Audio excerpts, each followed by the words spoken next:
মুখের স্কিনের সমস্যা নিয়ে যারা আমার কাছে দেখাতে আসেন তাদের 90% এই প্রশ্নটি করেন।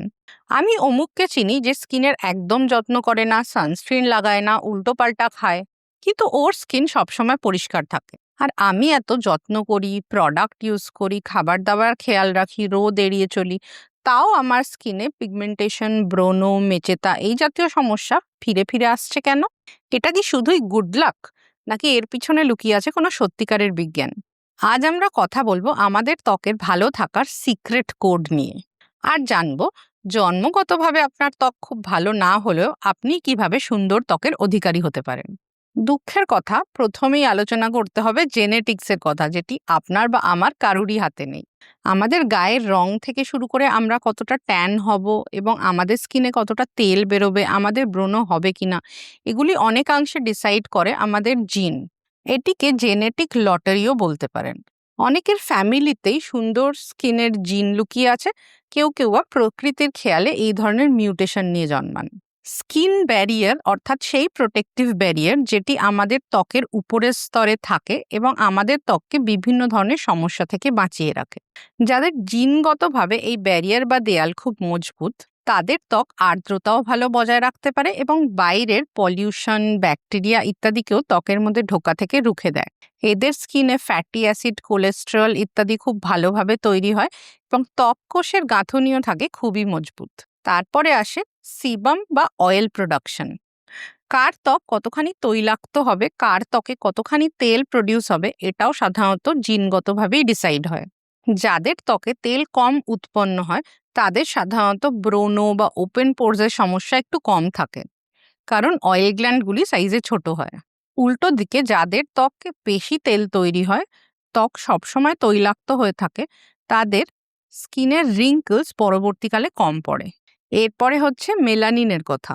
আমাদের ত্বক রোদ থেকে নিজেকে কতটা রক্ষা করতে পারবে এবং আমাদের ত্বকের রং কি হবে এটিও ডিসাইড করে আমাদের জিন। তাই কারুর ত্বক ফর্সা, কারুর বা একটু কালচে। যাদের ত্বকে মেলানিন বেশি তাদের চট করে ট্যানও বেশি পড়ে এবং তাদের পিগমেন্টেশনের সমস্যা যেমন ব্রণর পর দাগ হওয়া বা মেচেতা এই জাতীয় সমস্যাও তাদের বেশি হয়। তাই বলে কি যাদের এই জিনগত সুবিধা নেই তারা কোনোদিন ভালো ত্বক পাবেন না? একদমই নয়। এখানেই আসে স্কিন কেয়ারের ভূমিকা। অনেকেই অভিযোগ করেন, আমি তো যা যা জানি সবই মাখি, তাও আমার স্কিন ভালো হয় না কেন? আসুন জেনে নিই এর পিছনে থাকতে পারে কি কি কারণ। 1 নম্বর, প্রোডাক্ট ওভারলোড।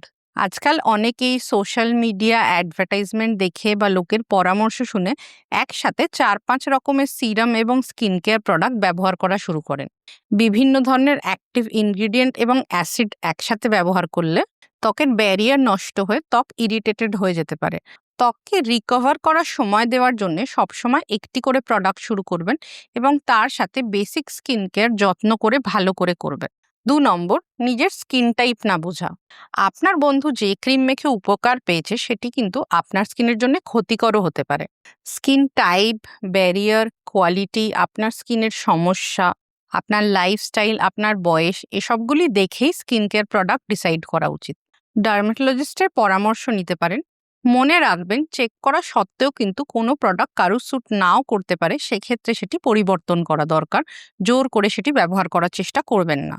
যেমন যাদের ভিটামিন সিতে ইরিটেশন হয় তাদের ভিটামিন সি এড়িয়ে অন্যান্য অ্যান্টিঅক্সিডেন্ট ব্যবহার করা উচিত। 3 নম্বর, ধৈর্যের অভাব। আমাদের স্কিন সাইকেল হচ্ছে 4 সপ্তাহের, অর্থাৎ পুরো 28 দিন অন্তর আমাদের স্কিনের সবকটি লেয়ার আবার নতুন করে তৈরি বা রিপ্লেস হয়। বেশিরভাগ প্রোডাক্টের ইমপ্রুভমেন্ট পেতে অন্তত 2 থেকে 3টি স্কিন সাইকেল লাগে, অর্থাৎ 2 থেকে 3 মাস সময় লাগে। এর আগেই যদি আপনি ধৈর্য হারিয়ে প্রোডাক্ট ব্যবহার বন্ধ করে দেন তবে কিন্তু আপনি তার থেকে কোনো ফল নাও দেখতে পেতে পারেন। বিজ্ঞান কিন্তু বলছে আমাদের স্কিনের হেলথের 30% ডিসাইড করে আমাদের জিন, কিন্তু বাকি 70% আছে আমাদের নিজেদেরই লাইফস্টাইল এবং স্কিন কেয়ারের হাতে। উদাহরণস্বরূপ, আপনি যখন দুশ্চিন্তা করেন বা কম ঘুমান তখন আপনার শরীরে বেশি করে তৈরি হয় কর্টিসল হরমোন, যার থেকে ব্রণ বেরোতে পারে। স্ট্রেসের ফলে কিন্তু যে কোনো স্কিন বা হেয়ার ইস্যু যেমন মেচেতা, চুল পড়া, চুল পাতলা হয়ে যাওয়া ইত্যাদি এগুলি সবই বেড়ে যেতে পারে। সেক্ষেত্রে শুধু স্কিন কেয়ার কিন্তু একে কন্ট্রোল করতে পারবে না। স্ট্রেস কমানোর জন্য নিয়মিত এক্সারসাইজ, মেডিটেশন জাতীয় অভ্যেস আপনার শরীরের সাথে আপনার স্কিনকেও তাজা রাখবে। অতিরিক্ত চিনি, ডেয়ারি প্রোডাক্ট বা দুগ্ধজাত দ্রব্য আপনার ত্বক কোষের আর্লি এজিং ঘটাতে পারে, ইনসুলিন স্পাইক করতে পারে। এর ফলে কিন্তু ত্বকের সমস্যা দেখা দেয়। নিজের ডায়েটে রাখুন অ্যান্টিঅক্সিডেন্ট দেওয়া নানা রকমের রঙিন ফল ও শাকসবজি, যা ত্বকের এজিং প্রসেসকে স্লো করে, নতুন মেলানিন তৈরি হওয়া আটকায় এবং আপনার স্কিনকে রিঙ্কেল ফ্রি, স্মুথ এবং উজ্জ্বল রাখতে সাহায্য করে।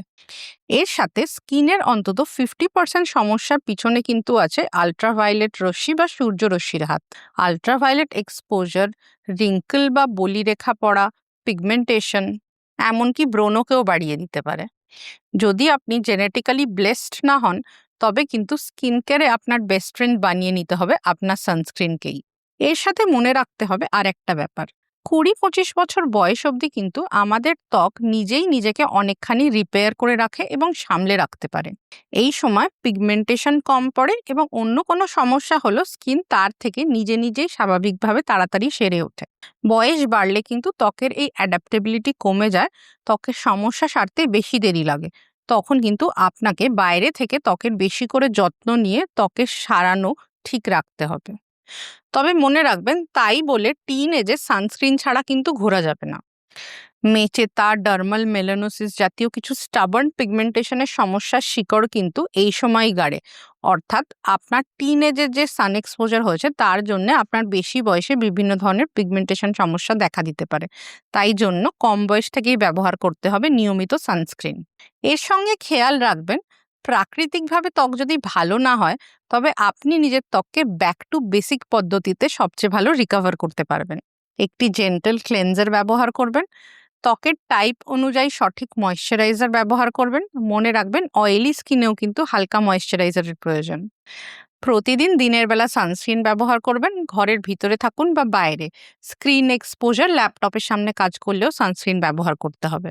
যদি কোনো স্পেসিফিক স্কিনের সমস্যা থাকে, যেমন ক্রনিক অ্যাকনে, অ্যাকনে মার্ক, স্কার, মেলাজমা ইত্যাদি, তবে সময় নষ্ট না করে ডার্মাটোলজিস্টের সঠিক পরামর্শ নেবেন। সবশেষে একটা কথা বলবো, আমরা সবাই যেমন আলাদা, তেমনি আমাদের সবার ত্বকও আলাদা। সবার ত্বক একরকম হবে না, সেটাই স্বাভাবিক। অন্যের সাথে নিজের ত্বকের তুলনা করে মন খারাপ করবেন না। সুস্থ ত্বকের দিকে ফোকাস করুন, কারণ সুস্থ ত্বকই হলো সুন্দর ত্বক।